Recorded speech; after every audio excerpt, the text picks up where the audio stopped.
Hello everyone, Shading over here. As you always know, you can like my videos if you like them, and of course, subscribe in any of the cats if you want to see more Sub+vigor content or rogue content in general sometimes. So let's begin the video.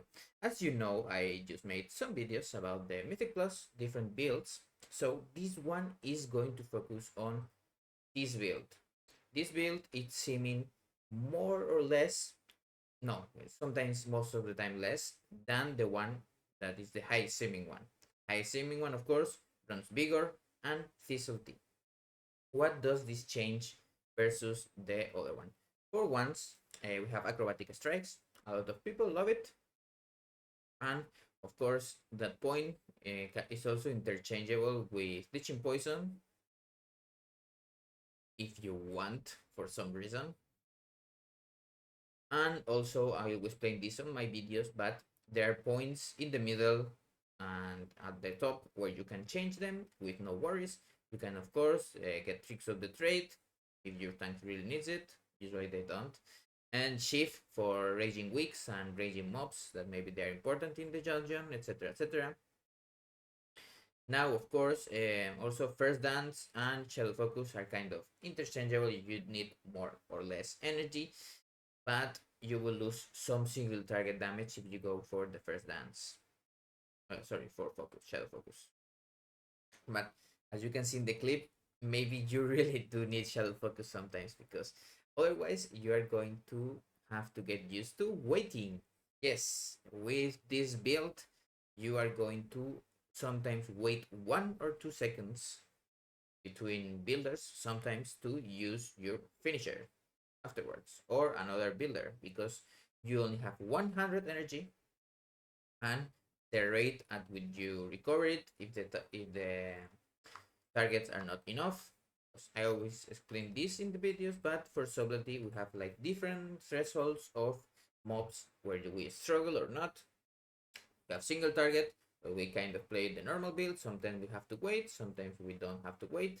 Of course, with this build, as we don't have Thistle Tea, you want to pull to go into dance. Yes, this archaic thing that we have to do.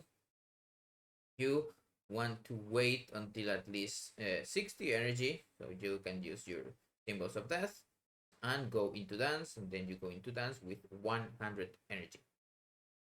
This is for single target, of course. For AoE, it's also kind of the same, but when you are in your cooldowns, you kind of have to be just spam everything, kinda. So let's go into the clip now. You will see here that I have to wait 1 time or 2 times 1 second to do my finisher or another builder. Now let's check the video out. So here the same build that I'm showing right now, and then we'll do, as always, we do a shadow strike. This is the first shadow strike of the dungeon, let's say, so we don't get the extra combo points, but we will do a rupture anyway. Why we do that? It's because it's our highest damaging finisher, and we also want to then use a storm afterwards, and we kind of fill our combo points because of shadow techniques. Then, of course, we want to do flagellation in this one and do another rupture. Then we will go into dance and use a shuriken storm to get an extra stack of dance macabre. You can do different things, of course. If there are more mobs, you can put more ruptures up or less with your flagellation, but when you are inside dance, you want to use your trinket unused. We are using Ashes of the Ember Soul. It has some tricks to do. I will explain it in one video when we can actually do dungeons. When I can do dungeons, because I'm really busy doing other things. So we use, of course, black powder here. And then after that black powder, we have 4 stacks of Dance Macabre, because we have one baseline, then Shuriken Storm, then with black powder, and then here I just used my Shadow Strike. And then here is when we use our secret technique with cold blood. This is a really easy macro that I will of course put in the description, but you can just find it. This look and just a show tooltip. Cast cold blood, really important before the secret technique, and then cast secret technique. You will use your cold blood with secret technique, and all of the 3 copies will crit. Of this gives us quite a little bit of burst, and then you do your normal dance, and then when dance is over, you will want to refresh your rupture. Here you saw me waiting. I did wait because we want to go into the dance with more energy. Then I did a Banish Shadow Strike to get our symbols of death back, and also our dance. And here we are almost also getting our cold blood and secret technique. Then I of course did a black powder, and then here another black powder, and then you can see that black powder was inside Shadow Dance. You can also use a Shuriken Storm inside Dance to get that extra stack, but of course you can choose not. And here we use, of course, just in time, our cold blood with secret technique again.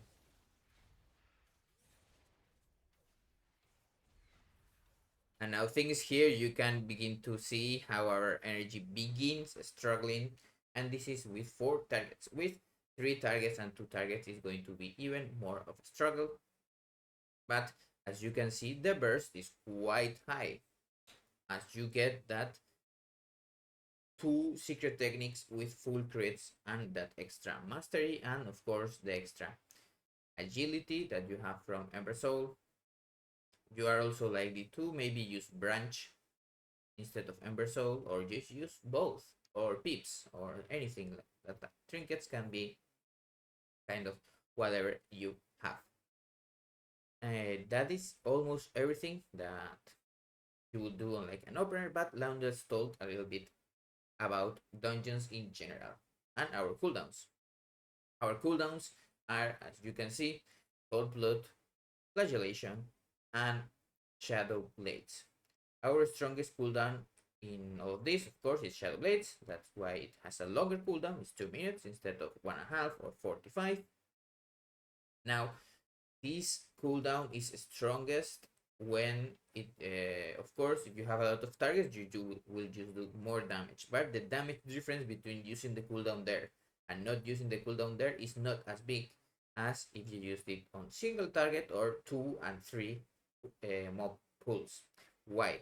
Because for energy and for global economy, you go from 1 global, 1 finisher. Without Shadow Blades, you do like 1 global with a builder, and then you need to do another one if you don't have Shadow Blades to do a finisher. This build is really starved on energy sometimes, so it makes sense to, if the pool is like you have a lot of targets, but then you know afterwards there's a pool that it's coming with less targets or a boss, you may want to save your Shadow Blades. Same thing with Cold Blood. You can see here I have 2 different binds. One of them is for the Cold Blood secret technique, and the other one is for the secret technique. Of course, you want your Cold Blood secret technique to hit as many mobs as possible, because you get a free crit on it. So that if you are in a low pool mob, or just ending a boss and you know there afterwards comes a big pool, you can just use a normal secret technique. And then of course look at the cooldown. That's why I have both here, because if you use one and not the other, of course the other one is in cooldown. You want to get that cooldown back and then use it. Those are little things that are really like things you don't see in Sims. Have to keep it in mind for actual dungeon value that you want to get out of your abilities. Of course, I will later eventually do a tips and tricks video for dungeons, and also one for each dungeon kind of. So this will be all. I will see you in the next video.